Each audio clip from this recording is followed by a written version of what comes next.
एक मकान चौराहे पर होता है, शहर में होता है, नगर में होता है, अच्छी जगह पर होता है। और दूसरा मकान किसी गली में, शहर के बाहर, कोई नगर के बाहर, कोई गांव के बाहर।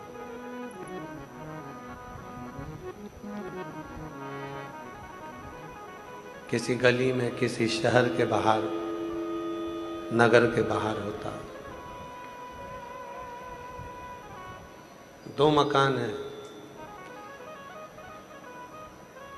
एक अच्छी लोकेशन पर है और दूसरा शहर से बाहर, नगर से बाहर, गांव से बाहर, क्षेत्र से बाहर।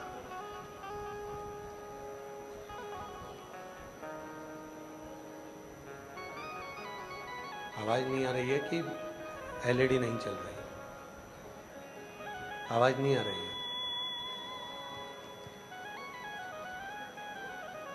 अच्छा, दो मकान हैं। एक मकान अच्छी लोकेशन पर है, अच्छी जगह पर है, शहर के अंदर है, चौराहे पर है। बाहर की आवाज बढ़ाओ भाई, इतना भी ढोंड थोड़ी ना चल रहा है कि लोग पूरी ढोंड वाले ही हैं।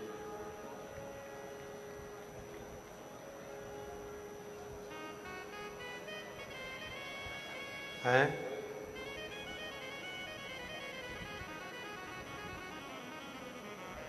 दो मकान हैं। एक मकान चौराहे पर है, अच्छी लोकेशन में है, शहर में है। दूसरा मकान गली में है, गांव के, शहर के बाहर, नगर के बाहर।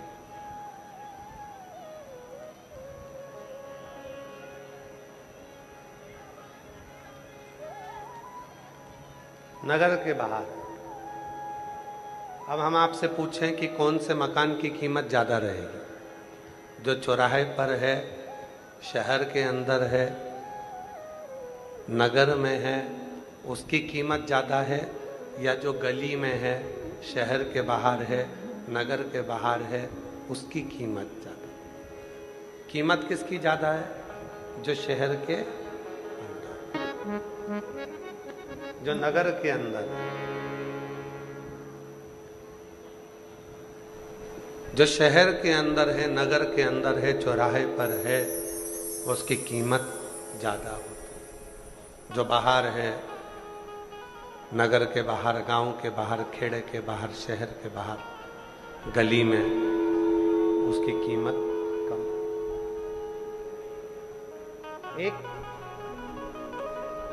मनुष्य वो होता है जो संसार के सारे बेकार कर्म में डूबा रहता है, और एक मनुष्य वो होता है जो भगवत भजन में डूबा रहता है, स्मरण में डूबा रहता है। शिव कथा कहती है, भगवान शंकर का चरित्र कथा है, शिव महापुराण की कथा कहती है, भगवान शंकर की कथा श्रवण करने वाला, गुरु के चरणों में मत्था टेकने वाला, भगवत स्मरण में डूबने वाला, भगवत मंत्र का जाप करने वाला, भगवत नाम का स्मरण करने वाला, वो कीमत वाला हो जाता है जिसको कोई साधारण व्यक्ति समझ नहीं सकता, जिसको कोई साधारण व्यक्ति नहीं समझ सकता। वो कहते हैं ना, तेरे दर पे आके मुझे क्या मिला, ये मैं जानता हूँ या तू जानता है। तेरे दर पे आके क्या मिलाए, ये मैं जानता हूँ या तू जानता है। तुम्हारे दरवाजे पर पहुंचने के बाद मेरी कीमत क्या है? शिव महापुराण की कथा में पहले भी वर्णन किया, आज फिर करते हैं। मक्खी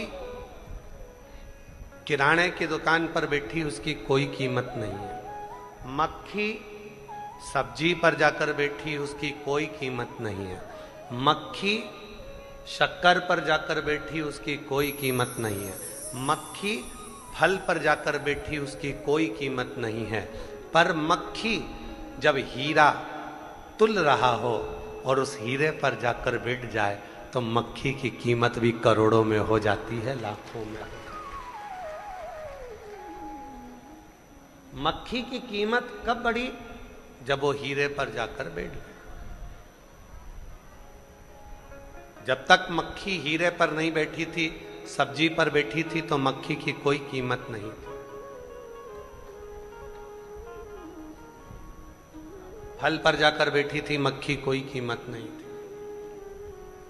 पर वही मक्खी जब हीरा ज्वेलरी की दुकान पर, जेवर वाले की दुकान पर तुल रहा हो और उस हीरे पर मक्खी बैठ जाए तो मक्खी भी करोड़ों की हो जाती है, लाखों की हो जाती है।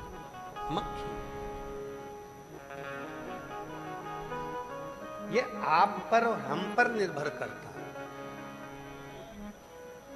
ये अपन पर निर्भर करता है कि अपन कहां बैठे। और कई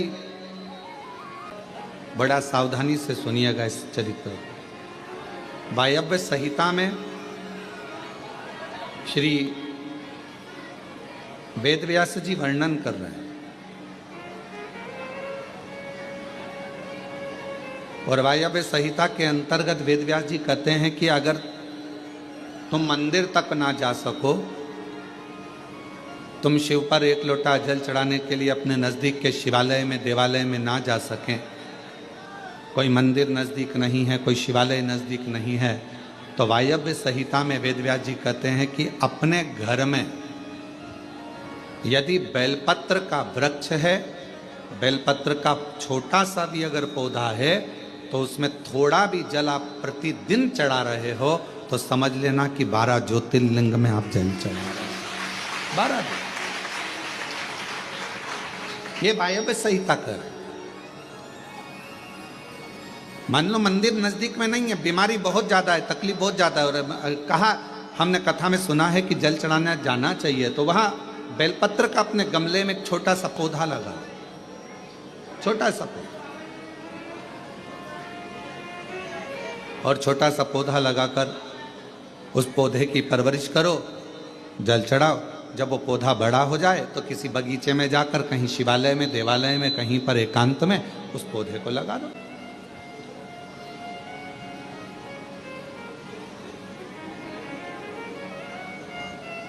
जैसे तुलसा जी को बड़ा कर कर तुलसा जी का मंगल विवाह शालिग्राम जी से होता है, देव उठनी एकादशी पर शालिग्राम बाबा के साथ मंगल विवाह किया जाता है, वैसे ही बेलपत्र के पौधे को बड़ा कर कर उसको भी शिव को समर्पित किया जाता है, भगवान शंकर को समर्पित किया जाता है।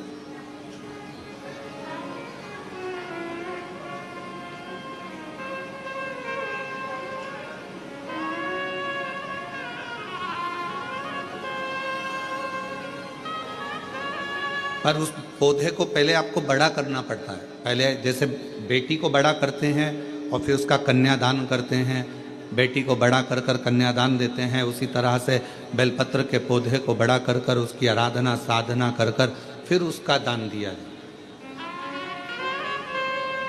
कई लोग बड़े विचित्र हैं कि भाई हमको बेलपत्री का पौधा दान करना है, कुबरेश्वर धाम आए, उज्जैनी गए, किसी गुरुजी के यहाँ गए और बाजार में से पौधा ले लिया और बेलपत्र का पौधा दान कर दिया।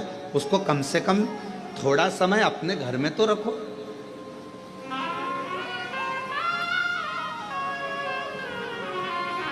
गौदान का नियम मालूम है आपको?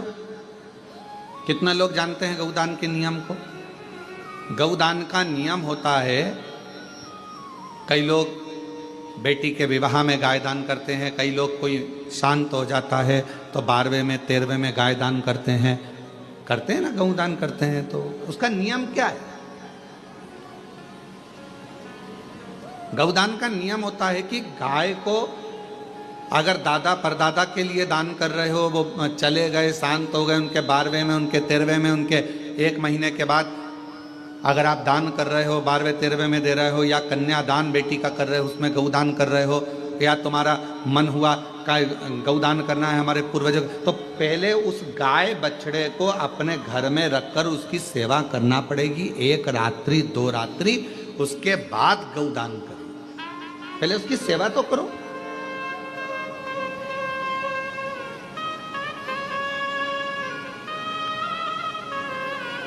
आपने तो डायरेक्ट फोन कर कह दिया गाय लिया ना,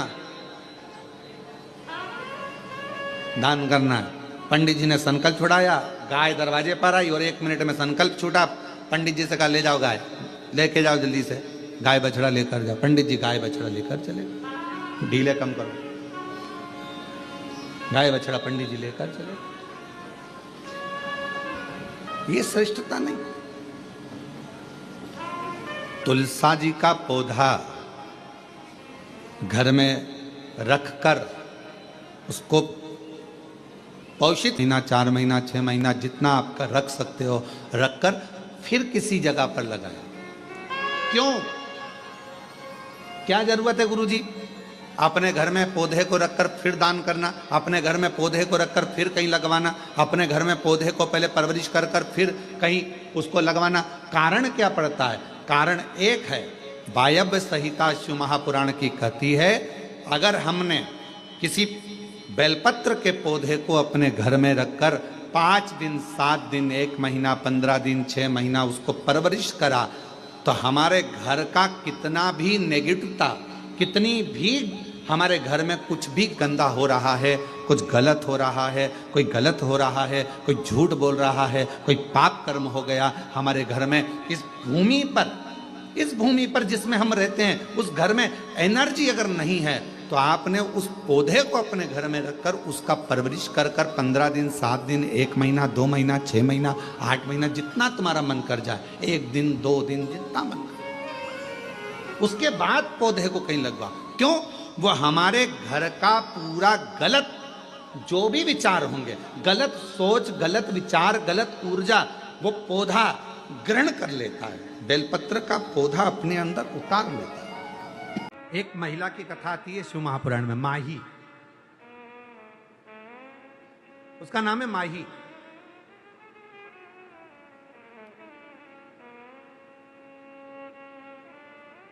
वो शिव के मंदिर नहीं जाती थी, अपने बच्चों को पालने के लिए दिन रात काम में लगी रहती थी। बोझा उठाती, बर्तन मांजती, कपड़े धोने जाती, सब काम। 10 से 12 घरों की झाड़ू पोछा बर्तन भांडा दासी जैसा काम वो करती माई। बहुत ध्यान से सुनना, जितने लोग आस्था चैनल पर कथा सुन रहे हैं, जितने फेसबुक यूट्यूब पर सुन रहे हैं, इस कथा को अपने भीतर उतारना। एक महिला माही उसका नाम था, बच्चों की परवरिश में लगी रहती, बच्चों। पर उसका एक नियम बड़ा प्रबल था, कोई शंकर जी के मंदिर से निकल कर जाता, उससे हाथ जोड़कर कहती, पंडित जी ने प्रसाद दिया है क्या? हाँ। माही कहती, मुझे दर्शन करा दो प्रसाद का। प्रसाद मांगा नहीं है, क्या मांगा? प्रसाद का, केवल प्रसाद का दर्शन करा दो मुझे। आज हमको जब ये कथा पढ़ रहे थे तो उसमें ये कथा पढ़ते पढ़ते हमको शिव महापुराण का विद्धेश्वर संहिता का वो चरित्र याद आ गया। शिव महापुराण में लिखा है कि शिव के प्रसाद का मात्र दर्शन कर लेने पर भी व्यक्ति का बार बार जन्म नहीं होता, उसकी मुक्ति हो जाती है। मात्र शिव के प्रसाद का दर्शन करना। इसी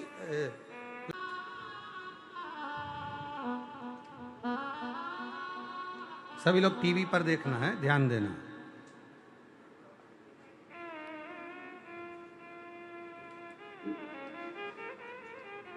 चलिए, विद्येश्वर संहिता शिव महापुराण पृष्ठ संख्या 75, पृष्ठ संख्या 75, विद्येश्वर संहिता पृष्ठ संख्या 75, विद्येश्वर संहिता शिव महापुराण, शिव महापुराण, ठीक है, गीता प्रेस गोरखपुर की। अब जरा देखिएगा, शिव के नैवेद्य को देख लेने मात्र से भी सारे पाप दूर भाग जाते हैं। उसको खा लेने पर तो करोड़ों पुण्य अपने भीतर आ जाते हैं। ऐसा शिव नैवेद्य सिर झुकाकर प्रसन्नता के साथ ग्रहण करें और प्रयत्न करके शिव को अर्पण करा हुआ निवेद्य भगवान शंकर को नमन कर कर उसको पाएं, उसको पाएं। अब जरा विचार करें, वही कथा जो आज अपन ने यहाँ पर आस्था चैनल पर आपने पढ़ी, विद्येश्वर संहिता के पृष्ठ नंबर 75 की, वही कथा का स्मरण अपन ने किया कि भगवान माही का चरित्र आता है शिव पुराण में। माही क्या करती थी? केवल कोई मंदिर से आता था तो हाथ जोड़कर कह देती थी, मुझे शंकर जी के प्रसाद का दर्शन करो। आप में से कितने लोग हैं जो अमरनाथ गए हैं? गए हो आप लोग? ठीक है। अब आप में से कितने लोग हैं जो अमरनाथ नहीं गए?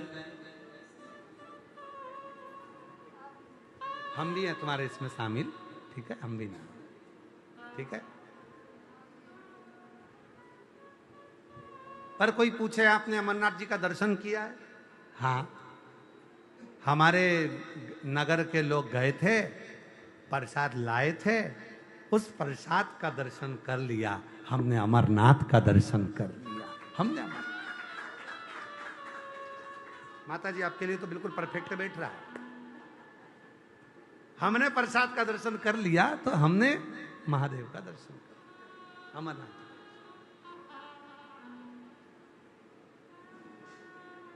अब जो लोग कहते हैं ना कि भगवान शंकर का प्रसाद नहीं खाना चाहिए, तो आज की कथा में से ये जो हमने पढ़ाया है इसको काट के डाल देना हो कि शिव जी के मात्र नैवेद्य का, भगवान शंकर के मात्र नैवेद्य का, प्रसाद का दर्शन मात्र कर लेने पर भी जीव को बार बार जन्म से मुक्ति मिल जाती, मात्र दर्शन।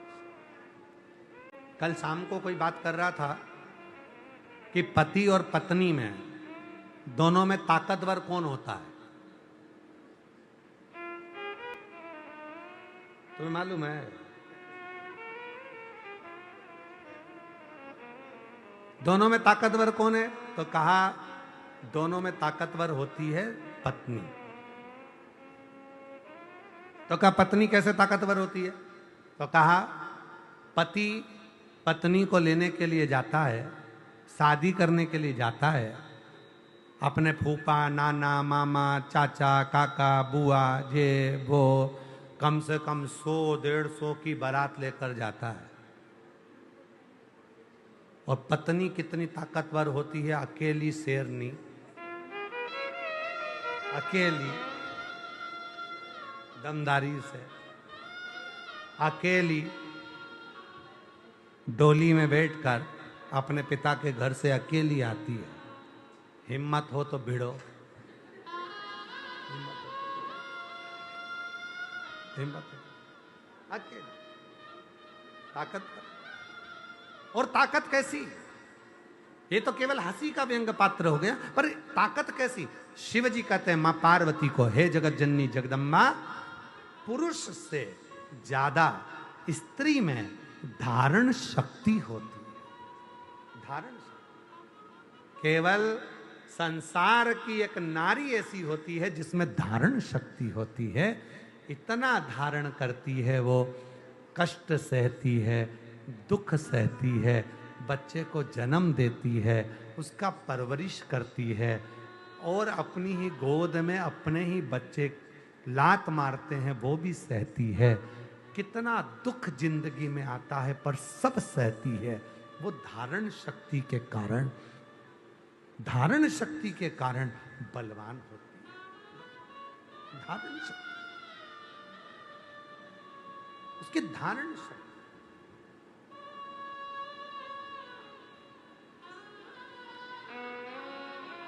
हमारा विश्वास करता है, आप जितने भी बैठे हो ना, और जितने भी आस्था चैनल पर मेरी माताएं कथा सुन रही हैं, मेरी जीजियां, मेरे जीजा, मेरी बेटियां, मेरे बेटा, मेरे बुजुर्ग माँ बाप, ध्यान देना, संसार में केवल एक माँ ऐसी होती है जो अपनी भोजन की थाली भी लगी लगाई अब दूसरे को दे देती है, केवल। और एक प्रसंग आता है, एक व्यापारी के पास में 2 गायें थी लाल कलर की, दोनों के सींग एक जैसे, दोनों की नासिका एक जैसी, दोनों की आंखें एक जैसी, दोनों की कटकाटी एक जैसी, दोनों की पूंछ एक जैसी, दोनों का शरीर एक जैसा। 2 गाय एक व्यापारी के पास, अलग अलग राज्य में जाता है, नगर में डोंडी पीटता है, ये मेरे पास में 2 गायें, एक माँ है एक बेटी है, जो बता देगा कि इसमें से माँ कौन सी और बेटी कौन सी है तो उसको मुंह मांगा धन दिया जाएगा। वो व्यापारी आवाज लगाता था, एक माँ है एक बेटी है, इसमें से जो बता दे कि माँ कौन सी और बेटी कौन सी तो मुंह मांगा धन दिया जाए। वरना नगर के राजा से निवेदन है, मेरे चुनौती को स्वीकार करें, वरना जितना धन मैं मांगू उतना दे। सारे नगर के राजा कोई भी नहीं बता पाया कि इसमें से माँ कौन सी है बेटी कौन सी है, और वो धन जीतता गया और इतना पैसा उसके पास में हो गया क्योंकि कोई बता नहीं पाता था कि इसमें माँ कौन सी बेटी कौन सी माँ और कौन सी बेटी, कोई बता नहीं पाया। एक नगर में राजा चुनौती को स्वीकार कर लिया, और उसी नगर में एक शंकर का भक्त रहता था, उससे जाकर कहा कल तुम्हें आना है। एक व्यापारी आया है, 2 गाय लाया है, लाल कलर की गाय है, एक जैसी कटकाटी है, नेत्र एक जैसे, पूंछ एक जैसी, सींग एक जैसा, मुख एक जैसा, नासिका एक जैसी, शरीर पूरा एक जैसा, कोई उसमें खामी नहीं है, बस बताना है इसमें माँ कौन सी है बेटी कौन सी है। शिव का भक्त था, उसने कह दिया ठीक है मैं बता दूंगा इसमें माँ कौन सी बेटी कौन सी, चलो। राजा के महल में राजा ने कहा हम तो उत्तर नहीं दे पाएंगे, जितने बैठे हैं कोई उत्तर नहीं दे पाएगा। ये शिव का भक्त है, मंदिर जाता है, ये दे देगा। बताओ इसमें मां कौन सी गाय और बेटी कौन सी। शिव का भक्त आया और शंकर का भक्त आकर हाथ जोड़कर बोला महाराज 2 तगाड़ी में गुड़ मंगवा दीजिए, मुझे दोनों को खिलाना है। 2 तगाड़ी में गुड़ आया, दोनों को रखा, दोनों ने खाना चालू करा। एक गाय अपना गुड़ पूरा खा गई, दूसरी तगाड़ी में मुंह मारा। जो गाय उसमें पहले से खा रही थी उसने धक्का दिया, फिर इसने मुंह मारा, इसने फिर सींग मारा, फिर उसने मुंह मारा। आखिरी में जो खा रही थी वो दूर हट गई और दूसरी गाय खाने लगी। तब शिव भक्त ने कहा जो दूर खड़ी है वो माँ है, जो खा रही है वो बेटी है। केवल एक माँ होती है जो अपने भोजन को भी अपने बच्चों को दे देती है, वो केवल एक माँ,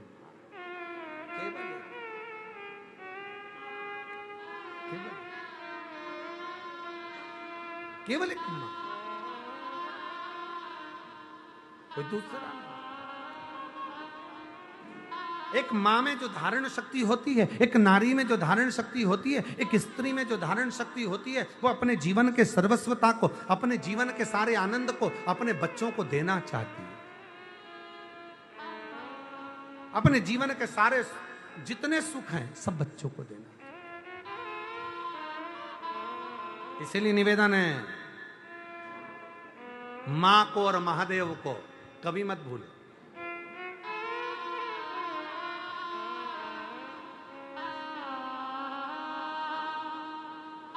मां को और महादेव को कभी ना भूलो। वो देती है, वो देता है। शिव शिव है, शंकर शंकर। अच्छा, बड़ी खुशी होती है जब शंकर जी के मंदिर में कोई जाके झाड़ू लगाए, पोछा लगाए, तो उसको देखकर इसलिए प्रसन्नता होती है कि मेरे भोले बाबा की डायरी में इसकी तनख्वाह चालू हो गई है। आज जितने लोग कावड़ भरने के लिए आए हैं कुबेरेश्वर बाबा की इस पवित्र धरा पर, जितने भारत देश से लोग कावड़ भरने के लिए आ रहे हैं, रोज प्रतिदिन हजारों हजार शिव भक्त रोज कावड़ चढ़ा रहे हैं। और आज भी अगर आप लोग दर्शन कर रहे होंगे, जितने लोग आस्था चैनल पर कथा सुन रहे हैं, जितने फेसबुक यूट्यूब पर कथा सुन रहे हैं, जितने टीवी के सामने बैठकर कथा सुन रहे हैं, बोल बम बोल बम बोल बम बोल बम बोल बम बोल बम। और आप लोग जो बैठे हो वो भी लेके आए होंगे बोल बम बोल बम बोल बम। हजारों शिव भक्त बाबा की कावड़ लेकर चले। अब लोग क्या समझते हैं कि कावड़ चढ़ाने वाले तो ऐसे ही होंगे, पर कोई पूछे कि कावड़ चढ़ाने का फल क्या है, तो कहा यह ज्वाइनिंग लेटर है। कंपनी में जॉब करने के लिए, सरकार में जॉब करना है या कंपनी में जॉब करना है, किसी बैंक में जॉब करना है, हॉस्पिटल में जॉब करना है, या किसी बिल्डिंग में जॉब करना है, कहीं पर भी आप जॉब कर रहे हैं, नौकरी कर रहे हैं, तो उसका ज्वाइनिंग लेटर कहां से मिलेगा? तो कहा अगर किसी कंपनी में आप जॉब कर रहे हैं तो उसका ज्वाइनिंग लेटर आपको सावन के महीने से जो 2 लोटा जल आप शिव जी को चढ़ाते हो, बस वो 2 लोटा जल से आपका ज्वाइनिंग लेटर मिल जाता है। इसके बाद तनख्वाह देना मेरा भोले बाबा चालू कर देता है, मेरा शिव जी चालू तनख्वाह। भोलेनाथ तनख्वाह देना प्रारंभ कर दे, शिव जी तनख्वाह देना प्रारंभ कर दे। अब आपको ये विचार नहीं करना कि मैंने कावड़ चढ़ाई तो मेरा भोले बाबा क्या करेंगे, मेरा भोले बाबा मेरे जल को स्वीकार करेंगे कि नहीं करेंगे, मेरे शंकर भगवान जल को स्वीकार करेंगे कि नहीं करेंगे। पर शिव तत्व कराए भगवान शंकर की पवित्र कथा कर रही है, शिव महापुराण की कथा कहती है कि जब आपने भगवान देवाधिदेव महादेव को कावड़ चढ़ाई, जब आपने शिव जी को कावड़ चढ़ाई और कावड़ चढ़ाने के बाद भोलेनाथ ने आपको अपना ज्वाइनिंग लेटर दे दिया कि आज से तेरे जीवन के जितने दुख हैं, तेरे जीवन की जितनी तकलीफें हैं, तेरे जीवन के जितने कष्ट हैं, वो सारे कष्ट मेरे हो गए। आज से तेरा परिवार मेरा हो गया और उसका भरण पोषण मुझे करना है, उसको मुझे संभालना है।